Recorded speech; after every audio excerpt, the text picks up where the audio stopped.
Hello everyone, welcome to Code Multiverse, one stop channel to learn about all the aspects of coding such as design, development, and deployment. My name is Kailash Valdotti. Yep, welcome to final day of JavaScript training, and today you will be learning about things that we missed yesterday, which is uh, getter and setter properties in class, and then static properties in class, and then so we'll also learn about promises, and then we'll learn about exporting, how to export a model in ES6 using ES6, and how to import a model using ES6. Okay, so that's about it. So we'll get started. So for a reference, I have created a class here called student. Okay, and then I have defined a static property called as name. Okay, so this is a static property, so I could just change it, say for example owner or something. Okay, so static owner is equal to code multiverse.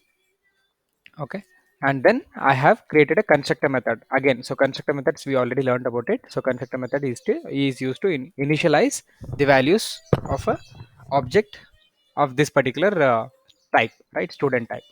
So whenever you say new student, and then you are supposed to you will pass the details which will get initialized here for this particular object instance, this particular object instance. Okay, so this dot name is name, and then this dot age is age. Okay, and then we already learned about get also, right? So in order to get the details of this particular object instance, what you do, you just say get keyword followed by some function name. Okay, but that function is used as a property dot notation. It's not used as a function as such. Okay, so what is this details doing? It is just returning whatever is the information of this particular object, whatever is associated with this, it is just returning it back. Okay, then the next thing is, what am I doing? I'm using something called a set property. Okay, so in set property, what I'm doing, I'm aliasing the age as Umar, or you can just say DOB or something, whatever you want to call it as. Okay, so what am I doing? I'm aliasing, I'm already initializing this as age. Okay, but here I'm aliasing that, so it is kind of overriding.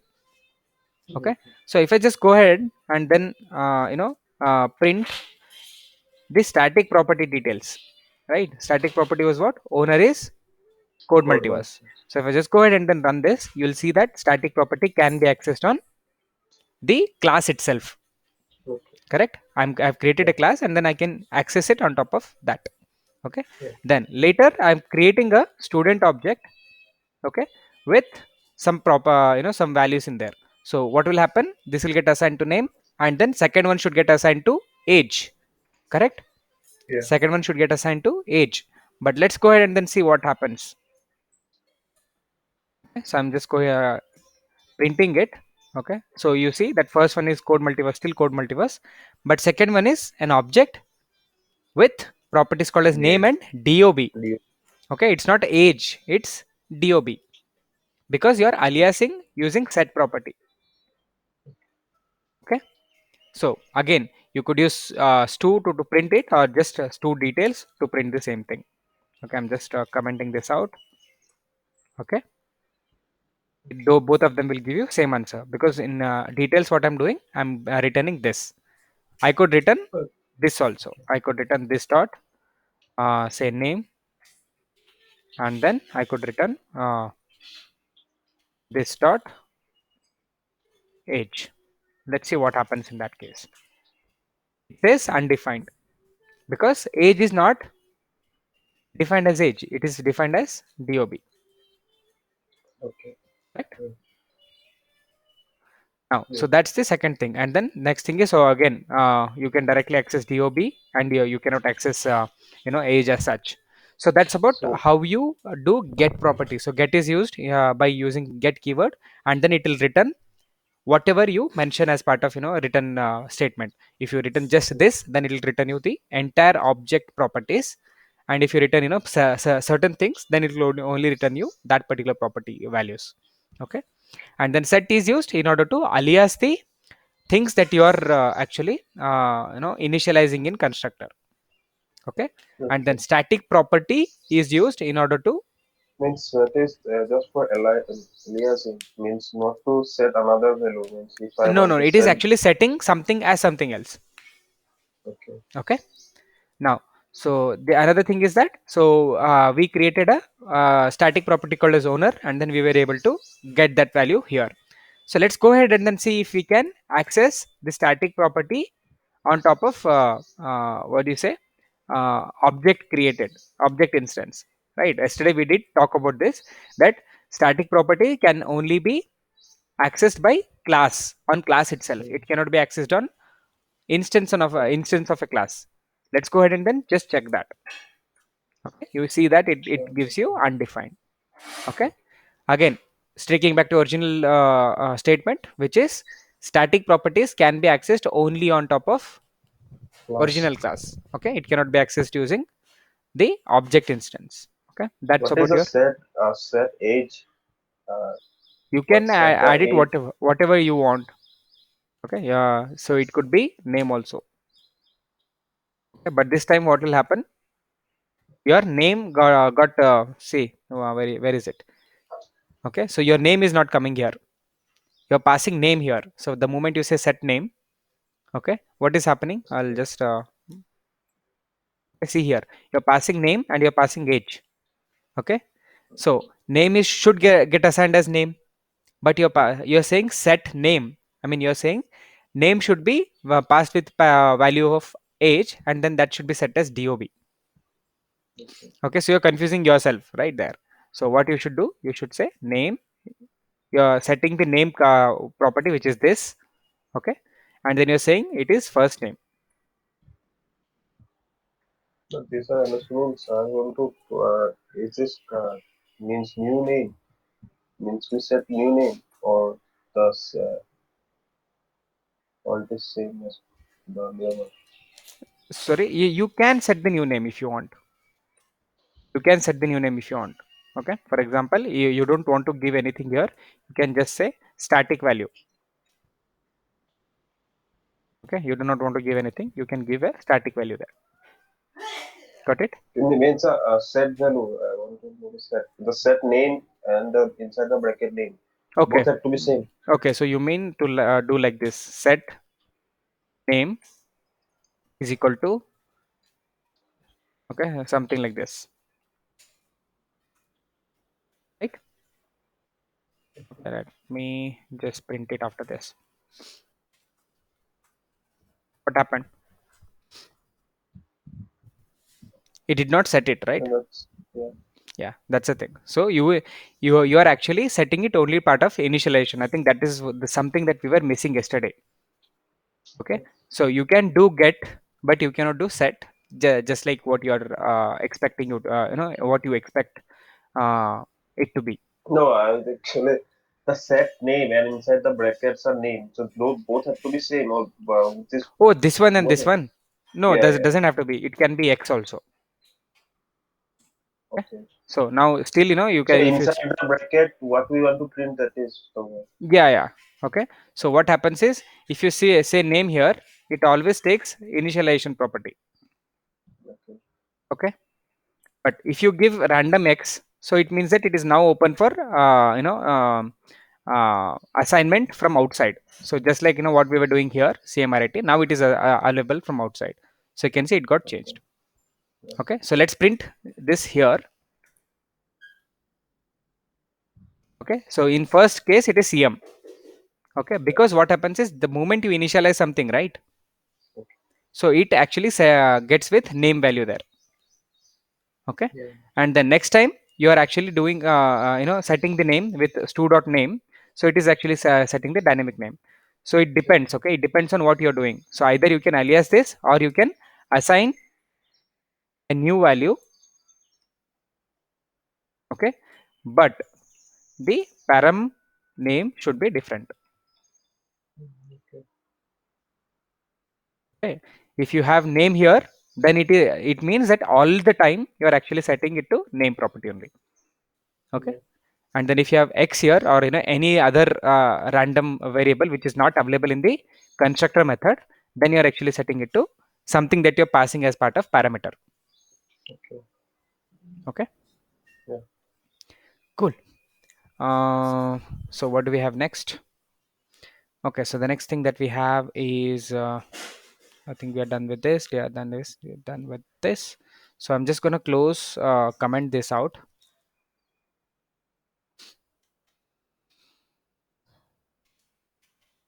Okay. So the next thing that we have is about how to export and import. Okay. So we did talk about this yesterday. So we said that we have a constant add function, and then we want to import it from a file called as math.js, and then to export you generally do it like this in ES5, correct? Yeah. So we talked about that as well. And then if you want to import, you can import it using like this.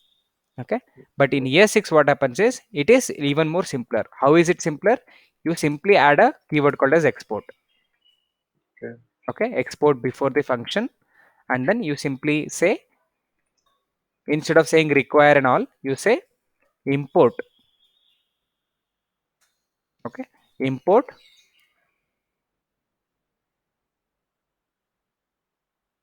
and then this is your module name, which is add from math. Right? What So is this math? math is the file name where you are importing from. See here. Oh, okay, man. Oh, Math was there. okay, math is math.js. Yeah. So you want to, you are exporting add and add reverse from here, and you are importing add from this particular file. Means only you have import the add. Yeah, you can do add reverse also. So whatever you want to Okay. reverse, your Okay. import, you can import that. Okay. And remember, it has to be within this flower brackets. Alright. Okay. Otherwise, you can just import the whole object as math and then do math dot add or something like that. Okay, math dot add or math dot add reverse, something like this. Okay, that's how it works.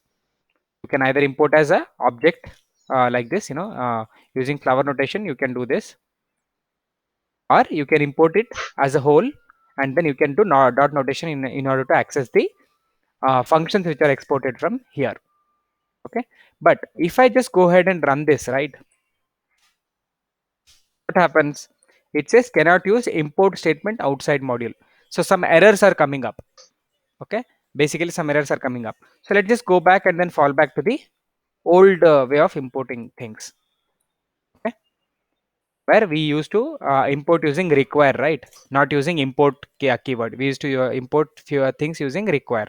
So let's see if that works. But this time it says unexpected token export.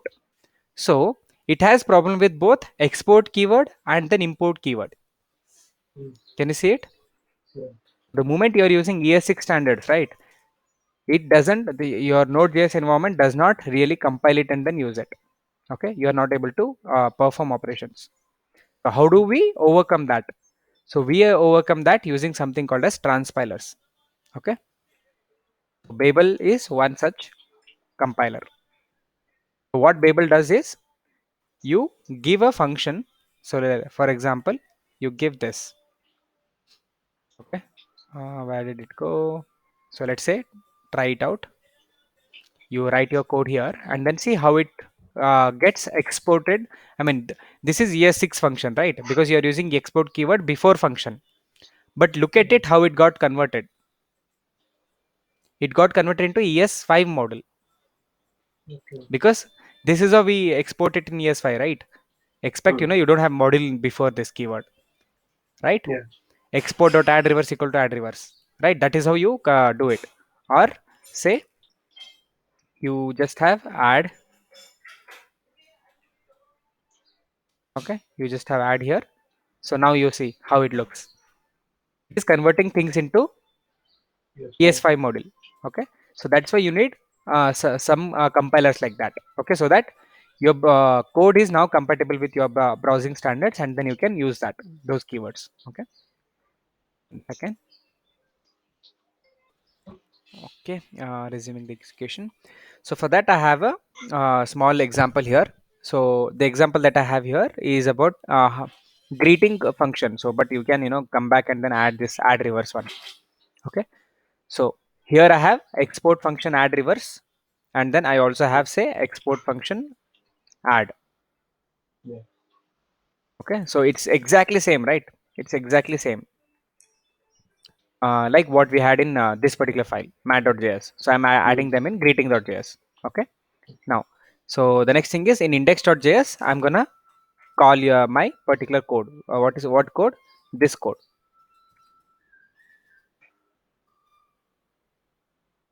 Okay. So both add and add reverse would result in same thing. Okay. So what I'm doing is instead of running npm index.js, I'm just running npm run start.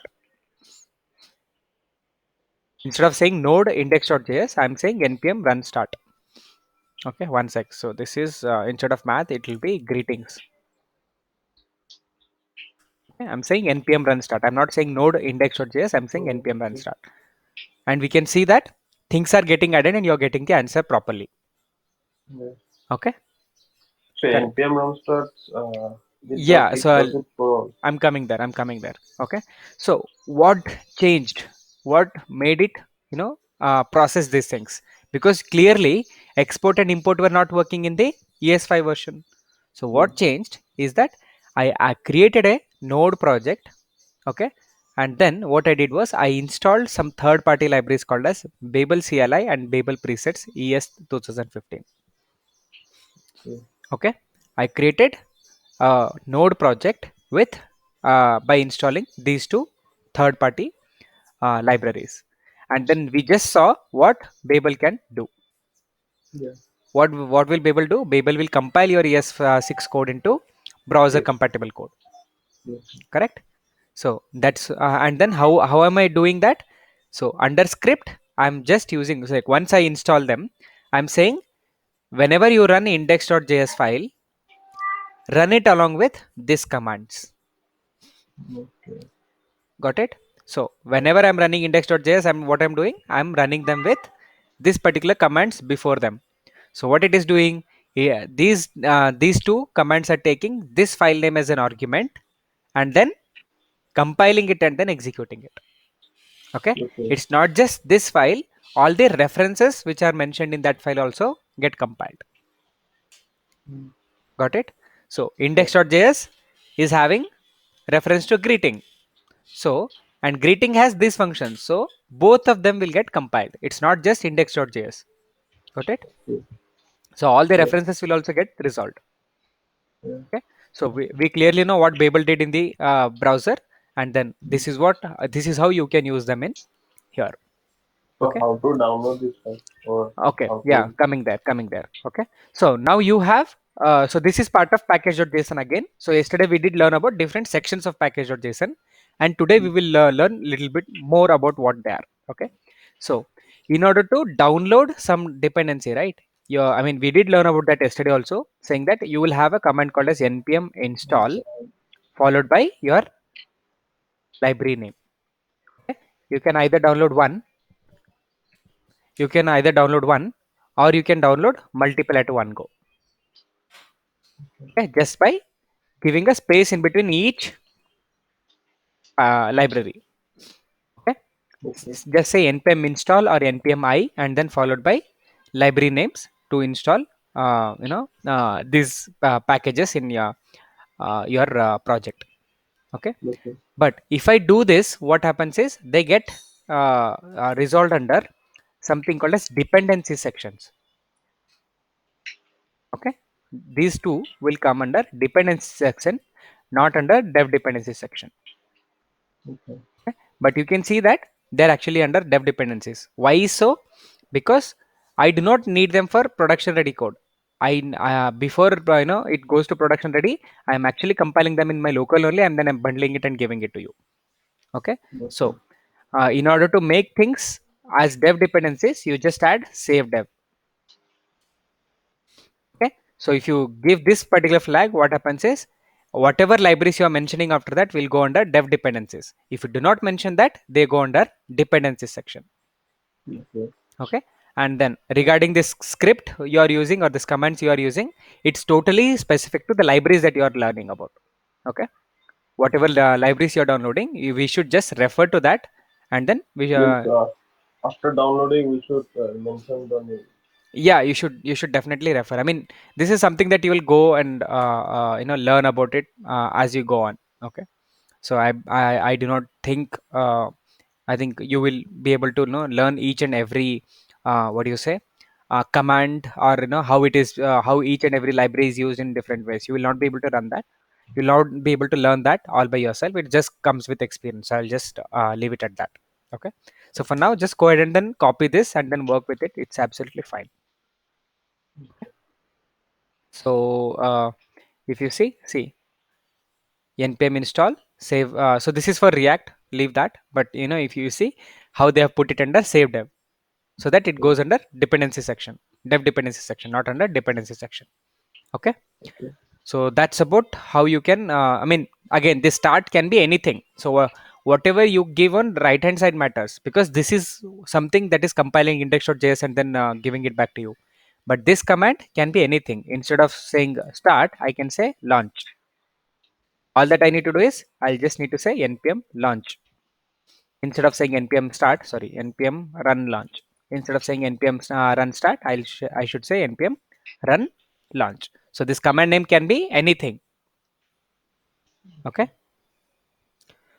Okay, so that's about your package.json. I think that will end, the classes and then the other related stuff that we were missing yesterday. So the next thing that we have is promises. So for that, I think we'll just go and then look at the definition uh,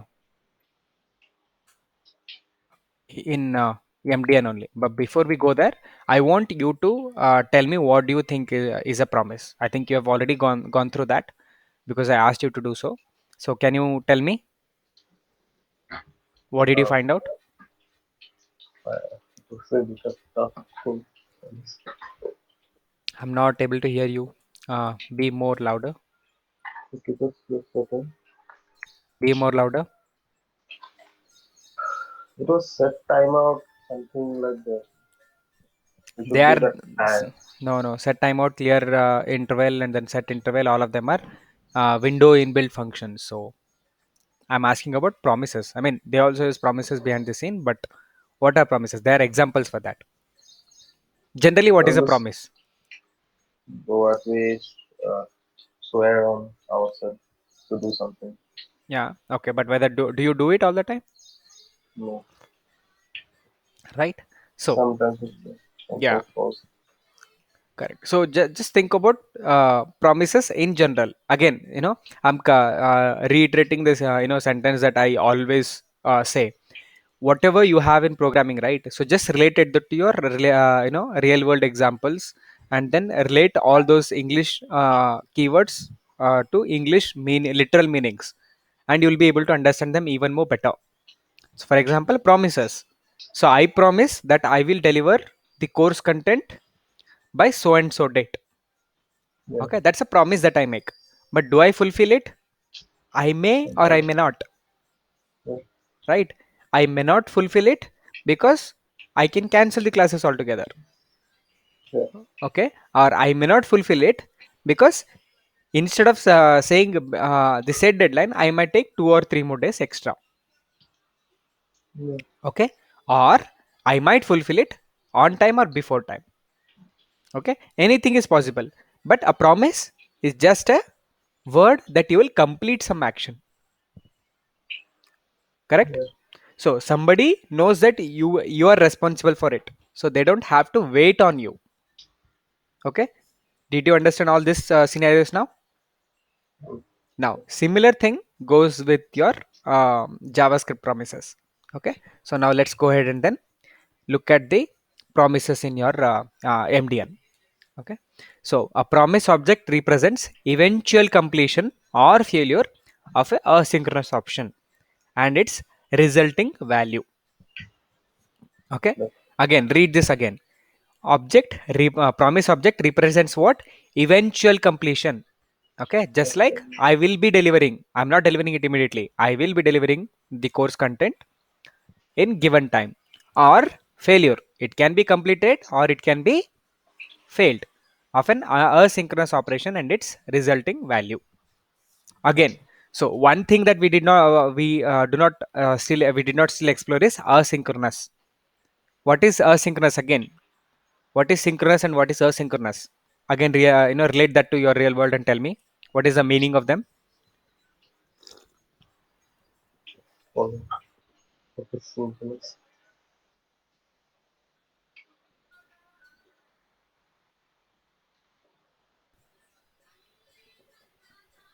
Read.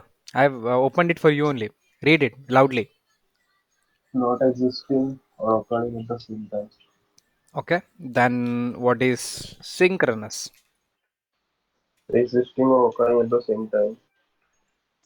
Okay.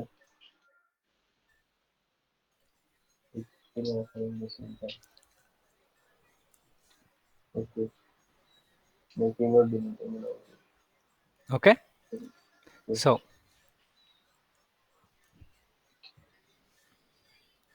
So what does it mean? This does this mean that it is not occurring at same time, or does it mean that this is also occurring at same time and this is also occurring at same time? What does that mean?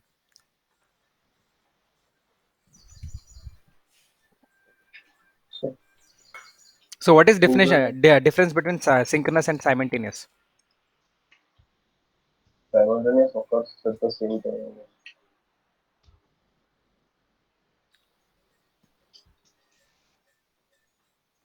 At Read. same frequency. Difference between simultaneous and synchronous is that simultaneous is occurring Okay, at basically they are mostly same. Okay, they are mostly yeah. same. Synchronous, or when you say simultaneous, they are all mostly same. So coming back to your promises, I do not want to grill you for much further. So synchronous or simultaneous means that things are happening at the same time, parallelly. Hmm. Say for example, okay. So multiple things are happening at same time. Asynchronous would mean that only one thing is happening at same time. Hmm. Okay. So whenever you're doing executing some javascript code, for example, okay, say consider a transaction. Okay, we so what is a transaction? Say for example, you are sending me money. Hmm. Okay, you are sending me say 20,000 per session. Okay, and then Okay. what happens in that transaction is that first you open your Google Pay, Phone Pay, or any other UPI ID transactions, or your net banking, whatever it is, right? You open your this thing. After that, what you do, you initiate transaction by entering the amount, and then you click on proceed. You enter the pin or whatsoever, right? Hmm. So what happens behind the scene? Just look at that series. So say for example, you are transferring 10,000 per session or 20,000 per session, but your current balance is only 8,000. So should your bank transfer 10,000 and then check for your balance? No. No, right? So the first thing that will be in your transaction on top of transaction is checking your balance Enter. and see whether the amount which is to be transacted is greater than or less than the amount in your savings account. Yeah. Right? That is the first one. Only if Hmm. it is less than the balance that you have in your savings account, then you can proceed. Correct? And the next Yeah. thing what happens? That amount gets transferred to me. Hmm. Okay? And then my balance increases.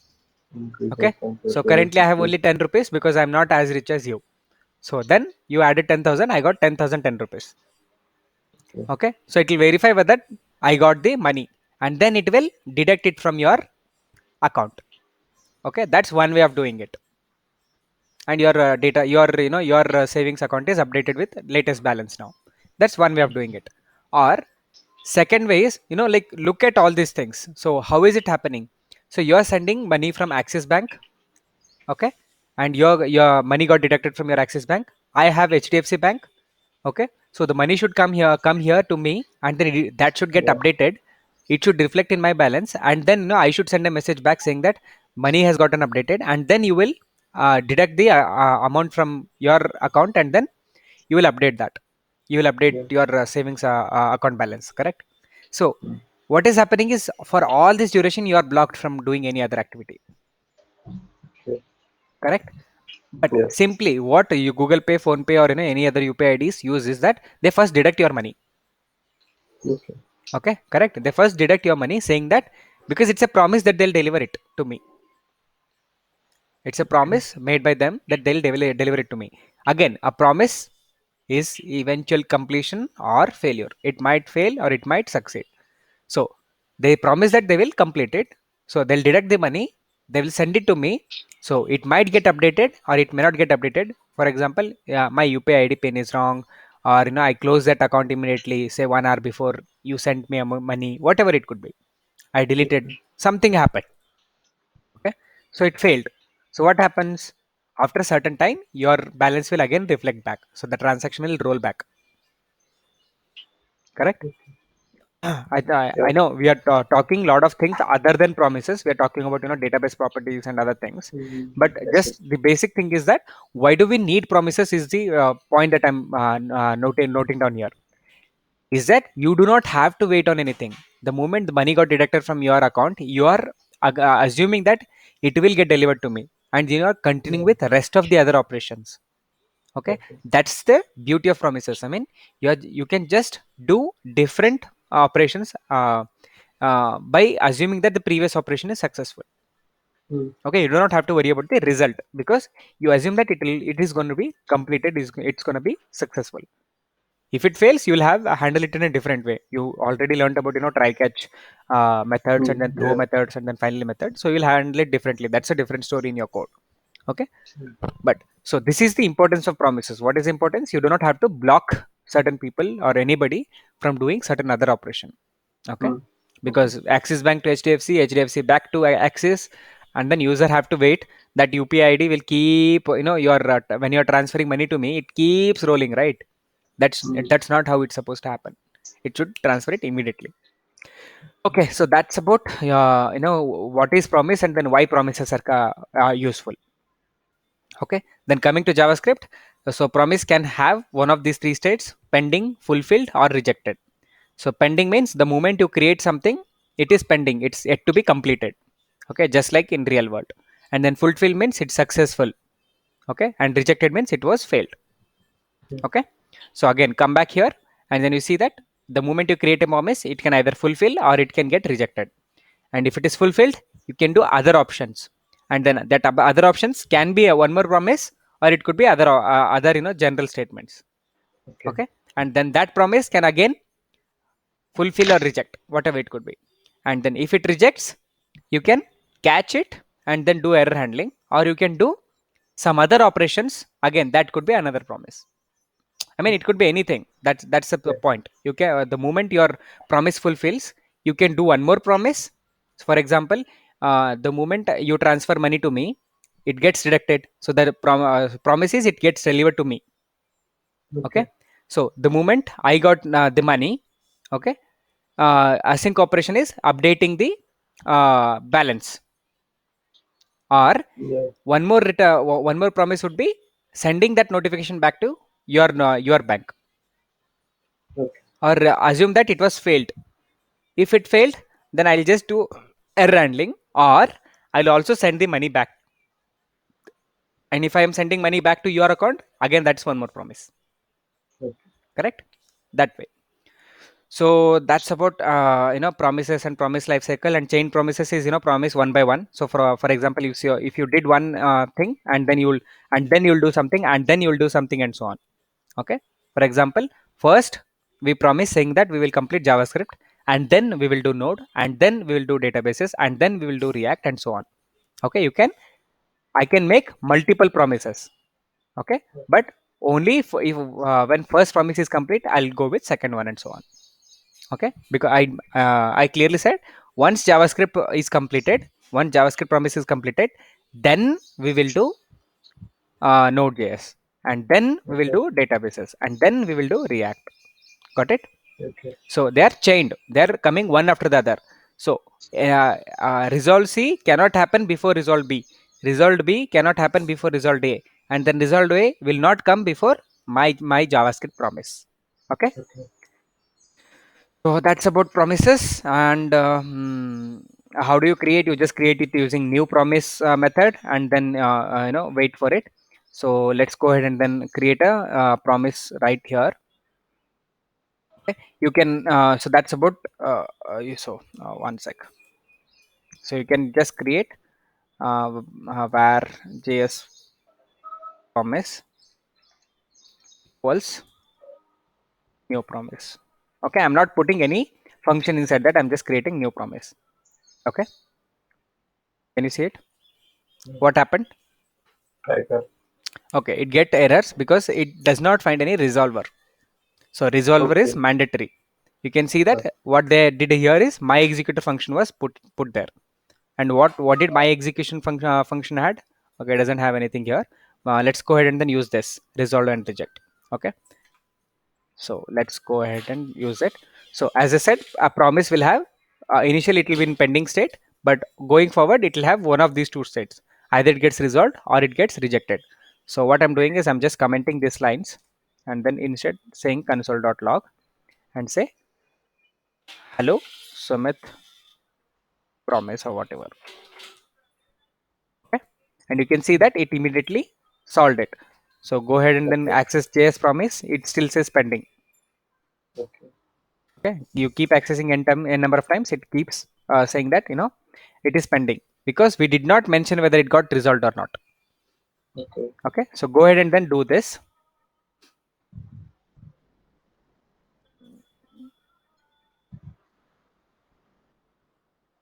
Now go ahead and then do JS promised. It says it is resolved. Mm, Can you okay. see that? So if you do not mention keyword called as resolve, it assumes that that promise is still in pending state. Okay, Okay. and then again same thing goes with reject. Okay, Mm, you can see that it clearly gave an error. It rejected that yeah. particular promise. So resolve and reject is the values that a promise offers. Either it gets resolved or it gets rejected. Okay, this is when you are creating custom promises, but generally you won't be doing like this. You will be using something called as async and await. Okay, you'll be using something called as async and await. So the moment you define a function called as async,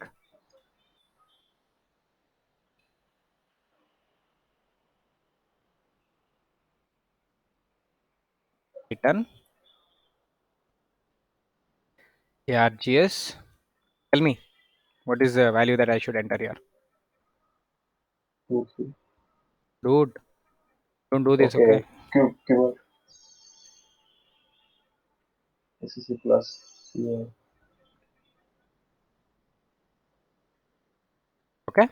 So what I'm do what did I do? I created a function called as add, and then I named it as async. So you can see that we previously used export. So similarly we had async. Okay. So now you know that this is also async. Okay. So Yeah. if I am calling an add function now with 2 comma 3, what happens? Oh, Mm, sorry. Somewhere I've added something wrong. Okay, yeah, this is wrong.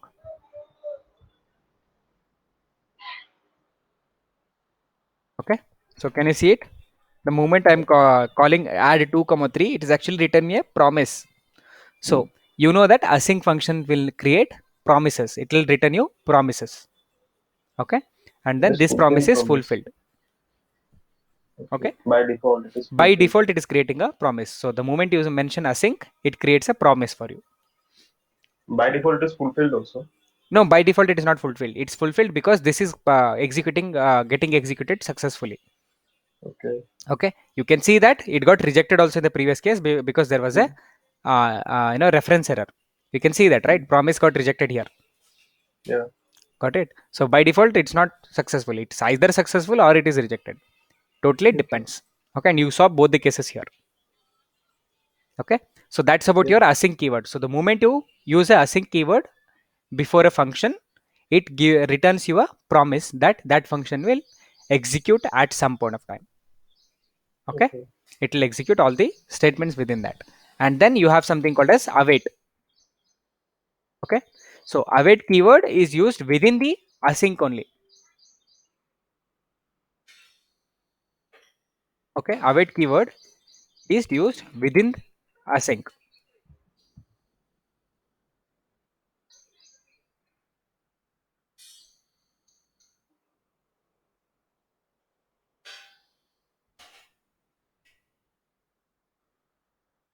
Say for example, I need to calculate multiplication of 2 plus 3 and then add it to the remainder of your total addition. Okay. What is LT? Oh, sorry, it was supposed to be let. Okay. So what am I doing here? I'm using So I need to multiply 2 comma 3, and then whatever is the result, right? So that result I want to add it against the list of Okay. arguments that I'm passing here. Okay, in that case, what I have to do?